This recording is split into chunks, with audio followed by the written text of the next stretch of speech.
First వచ్చి mutton అండి. Okay ఇప్పుడు మటన్ అనేది మనము తెలంగాణ పొటేల్ యూజ్ చేస్తాం.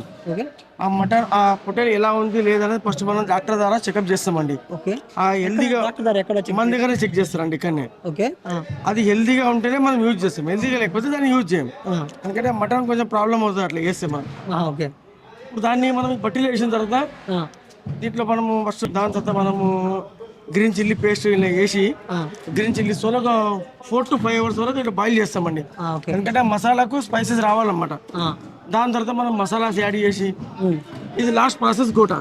ఓకే దీని తర్వాత అల్లం ప్రిపేర్ అయిపోతుంది. ప్రిపేర్ అయిన తర్వాత మనం ఇక్కడ నుంచి అల్లం డిస్ట్రిబ్యూట్ చేస్తాం. ఓకే సార్, ఇంగ్రీడియంట్స్ చెప్పారు కదా, ఏది ఎంతసేపు బాయిల్ చేస్తే మనకి ఆ టేస్ట్ కానీ ఇది వస్తుంది? మొత్తం 8 hours ప్రాసెస్ ఉంటుందండి ఇది. అసలు మెయిన్ అంటే మటన్ ప్లస్ మసాలాస్ ఇవన్నీ ఒక 4 గంటల వరకు స్లో పైన బాయిల్ కావాలి.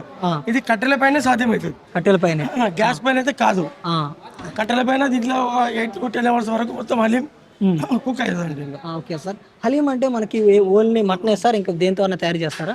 ఓన్లీ మటన్ అండి. Only mutton. ఇక్కడ మన పుష్ప హౌస్ లో ఓన్లీ మటన్ తో తయారు చేస్తారు మటన్. ఓకే సార్, ఇప్పుడు నెయ్యి అంటారు కదా సార్, అది నెయ్యి మధ్యలో వేస్తామా చివరిలో వేసే ప్రయత్నం చేస్తాం? నెయ్యి లాస్ట్ లో వేస్తామండి. ఇప్పుడు హలీం మొత్తం గోట అయిపోయింది కదా, గోట అయిపోయిన తర్వాత నెయ్యి వేస్తాం మనం. ఓకే సార్, ఇప్పుడు మన హలీం అయితే తయారు చేసాం, జనాల్లోకి తీసుకెళ్తాం. ఇప్పుడు వాళ్ళకి తినడం వల్ల వాళ్ళకి ఏంటి ఉపయోగం, అంటే వాళ్ళ యూజెస్ ఏంటి? తినడం వల్ల మనకు ఆరోగ్యరీత్యా ఎటువంటి సమస్యలు? హెల్త్ బెనిఫిట్స్ చాలా ఉన్నాయండి. ఓకే, ఇందులో వాడే మసాలాస్ అనేది చాలా